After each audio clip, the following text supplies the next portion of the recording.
54 নং মৰিগাঁও সমষ্টিত নিৰ্বাচনী পৰিৱেশ এতিয়া এক নতুন উৎসাহ আৰু সতেজতাৰে ভৰপূৰ হৈ উঠিছে।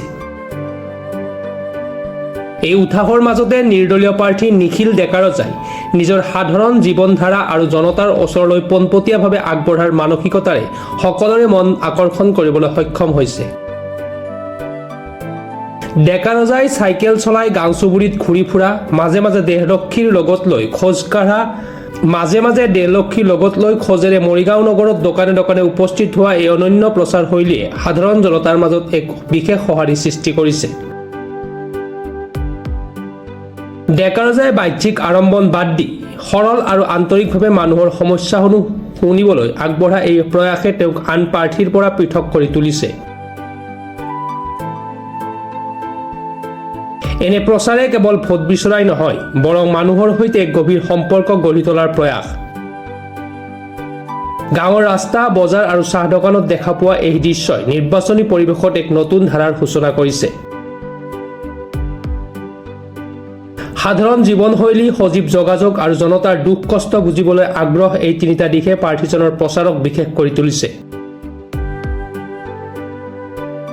নিখিল ডেকাৰজাৰ এনে ইতিবাচক প্ৰচেষ্টাই মৰিগাঁও সমষ্টিত এক সুস্থ আৰু গণতান্ত্ৰিক পৰিৱেশ গঢ়ি তোলাৰ সহায় কৰিব বুলি আশা প্ৰকাশ কৰিছে বহুতে। মোৰ নাম নিখিল ডেকাৰজা। মোৰ ঘৰ মৰিগাঁও জিলাৰ মানিপুৰত। মই 54 নং মৰিগাঁও বিধানসভা সমষ্টিৰ পৰা এবাৰ নিৰ্দলীয় হিচাপে প্ৰতিদ্বন্দ্বিতা কৰিছো। মোৰ প্ৰতীক চিহ্ন হৈছে বিদ্যালয়ৰ সেই কলা ৰঙৰ বৰ্ডখন। শিক্ষাৰ সৈতে জড়িত মোক আপোনালোকৰ বহুমূলীয়া ভোটটো দি জনতা জনাৰ্দন সকলে মোক জিকাবলৈ কৰজোৰে ভক্তি শ্ৰদ্ধা নিবেদন কৰিলো। ৰাইজক সজাগ কৰিবলৈ মই ওলাই আহিছো। খুব খৰচ নকৰাকৈ কেনেকৈ ৰাজনীতি কৰিব পাৰি, ৰাইজক সেই হিচাপত ওলাই আহিছো। মহাত্মা গান্ধীৰ দৰে, মহাত্মা গান্ধীয়ে যেনেকৈ খোজকাঢ়ি হাতত লাখুটি লৈ, গাত চেলেং এখন লৈ আপোনাৰ আন্দোলন আৰম্ভ কৰিছিল। এইটো মোৰ আন্দোলন আৰম্ভ হৈছে। এইটো ৰাজনীতিৰ জৰিয়তে এটা মই সচেতন কৰিব খুজিছো। তাৰ মাজে কিছু ইলেকশ্যন বোলে এটা অপসংস্কৃতিৰ হৈছে, আমাৰ মাজত এটা অপসংস্কৃতিয়ে বাঁহ লৈছে, যিটোৰ দ্বাৰা আমাৰ যুৱচাম, আমাৰ মহিলাসকল সকলোৱে সেই তাৰ মানে সেই এটা অপসংস্কৃতিৰ মানে কৰাল কাষত অন্ধকাৰত নিমজ্জিত হৈ পৰিছে। সেই অপসংস্কৃতিটো ৰোধ কৰিবৰ কাৰণে এটা মই সচেতন যাত্ৰা, এইটো আচলতে ৰাজনীতিৰ জৰিয়তে আন্দোলন। আচলতে এই আন্দোলন মোৰ দীৰ্ঘদিনীয়া। এইবাৰ মোৰ সমষ্টি 4টা সমষ্টিত মোৰ খিলঞ্জীয়া গণশক্তি দলৰ 4জন নিৰ্দলীয় কেণ্ডিডেট আমি প্ৰক্ষেপ কৰিছো। মই মৰিগাঁৱত মই নিজেই, চামগুৰিত চেলিম আহমেদ টাইগাৰ, আমি গোটেইকেইজন টাইগাৰেই। কলিয়াবৰত এজন চোকা এডভকেট, তেওঁ হ'ল জ্যোতিষ্ক গোস্বামী, আৰু বোকাখাটৰ হেমন্ত দলৈ।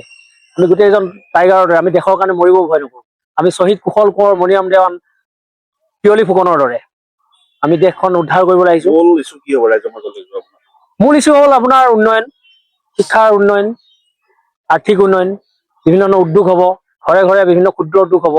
আৰু আপোনাৰ ঝাৰখণ্ডৰ মুখ্যমন্ত্ৰীয়ে প্ৰতিশ্ৰুতি দিছে জামছেদপুৰৰ নিচিনা ইয়াত ইণ্ডাষ্ট্ৰি দিব। মৰিগাঁও সমষ্টি, আমাৰ সমষ্টিকেইটাত মৰিগাঁও, কলিয়াবৰ, চামগুৰি, বোকাখাট। আৰু বিজয় থালাপাতিয়ে প্ৰতিশ্ৰুতি দিছে ফিল্ম ইণ্ডাষ্ট্ৰি দিব আমাৰ 4টা সমষ্টিত। বিভিন্ন লাখ লাখ ল'ৰা ছোৱালী ইনভলভ হ'ব। আৰু আপোনাৰ মানসিক ৰোগীসকলক চিকিৎসা কৰাম বুলি ঝাৰখণ্ডৰ মুখ্যমন্ত্ৰী ৰাঁচীত কৰাম বুলি মোক প্ৰতিশ্ৰুতি প্ৰদান কৰিলে সিদিনা তেজপুৰত লগ কৰিবলৈ। গতিকে এনেধৰণৰ কিছু সম্পূৰ্ণ মানৱতা, ধাৰ্মিক ভাৱত আগুৱাই আহিছো। হয়, প্ৰথম কাম হ'ব মোৰ মৰিগাঁৱত সেই পুৰণা ষ্টেণ্ডটো আনা, যিটো ষ্টেণ্ডৰ কাৰণে, বাছ আস্থানৰ কাৰণে আমাৰ খিলঞ্জীয়া, আমাৰে ভাই ককাই খুৰা দাদাহঁতৰ ব্যৱসায় সম্পূৰ্ণ মন্দা হৈ গৈছে, যাৰ ফলত তেওঁলোকৰ পৰিয়ালৰ ল'ৰা ছোৱালীক পঢ়া শুনাৰ পৰা আদি কৰি পৰিয়াল চলোৱাত বহুত কষ্ট হৈ গৈছে। আৰু বিভিন্ন ধৰণৰ শ্বপিং মল আৰম্ভ হৈ গৈছে, অনলাইন ব্যৱসায়ে মাধমাৰ দিছে। গতিকে এই বস্তুটো, অনলাইন ব্যৱস্থাটো মৰিগাঁৱৰ পৰা পৰাপক্ষত নাইকিয়া কৰা এটা প্লেনিং কৰিম। অনলাইন সেইবিলাকে হ'ব, চৰকাৰী আঁচনি অনলাইন ঘৰতে পাব, চিকিৎসা সেৱা ঘৰতে পাব, বৃদ্ধসকলে হস্পিটেল দৌৰিব নালাগে। মৰিগাঁও হস্পিটেলত এনেকুৱা এটা দুখ লগা অৱস্থা, আগদিনা 12টা বজাতে ভৰ্তি হয় ৰোগী, পিছদিনা 2টা বজালৈ ডাক্তৰৰ মুখ নেদেখি তাতে মৃত্যুবৰণ কৰে। আপোনালোকে নিজে এবাৰ সম্ভৱ নিউজ কৰিছে চাই, মোৰ মনত পৰে যত মই নিজে আছিলো উপস্থিত সিদিনা তাত। গতিকে সেইবিলাক সমস্যা সমাধান কৰিম। আৰু বহুত আছে। ৰমাকান্ত দেউৰী 10 বছৰ ৰাজত্ব কৰিলে মৰিগাঁও সমষ্টিত। হয়, কেনেধৰণে যুঁজিব ৰমাকান্তৰ লগত? কেনেধৰণে যুঁজিম? সম্পূৰ্ণ মৰেলিটি, নৈতিকতাৰ যুঁজ দিম। মই তেখেতক বেয়া নাপাওঁ, মই পাপকহে ঘিণ কৰোঁ, পাপীক ঘিণ নকৰোঁ। তেখেতে কমপ্লিটলি মৰিগাঁও সমষ্টিটো অসমৰ ভিতৰত তেওঁ সৰ্বনিম্ন একেবাৰে নিম্নগামী কৰিলে উন্নয়ন। ৰাস্তা ঘাট মই যেতিয়া ঘূৰিছোঁ, মইতো এটা বেলেগ মানুহ আছিল, পিঠিতে বেগ এটা লৈ মই পথাৰে পামে নাৱে চাৱে ঘূৰি মই পশু চিকিৎসা কৰি ফুৰোঁ।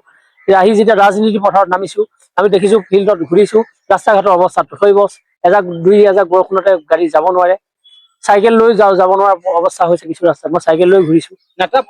নেতাবিলাকে কৈ আছে বিজেপি উন্নয়ন কৰিছে, পিঠা প্ৰমোচনৰ দিও উন্নয়ন কৰিছে। ফুপুলা উন্নয়ন, মানুহৰ বুকুত লগাই শুনিবচোন আপোনালোকে, বুকুৰ স্পন্দন বিলাক শুনিব, গম পাব দুখৰ ধপধপনিখিনি। তেনেহ'লে কাৰ উন্নয়ন হৈছে?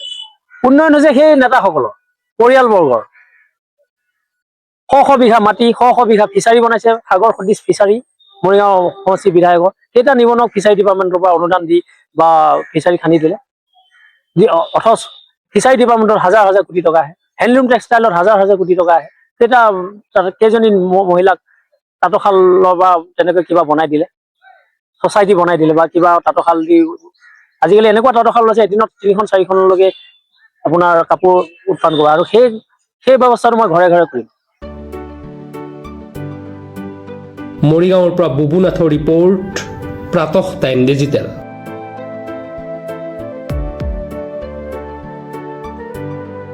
শদিয়াৰ পৰা ধুবুৰীলৈ, বৰাকৰ পৰা ব্ৰহ্মপুত্ৰলৈ সকলোৰে মাজত চিনাকি এটা নাম প্ৰাতঃ টাইম। থলুৱা ভাষা, কৃষ্টি আৰু সত্য বাতৰিৰ আধাৰত প্ৰতিষ্ঠিত খবৰ প্ৰাতঃ টাইমৰ প্ৰতিটো বা বাতৰি পুংখানুপুংখভাৱে চাবলৈ Facebook, YouTube, website, Twitter, Instagram আৰু ব্লগাৰ পেজত লাইক আৰু ফ'ল' কৰক। ধন্যবাদ।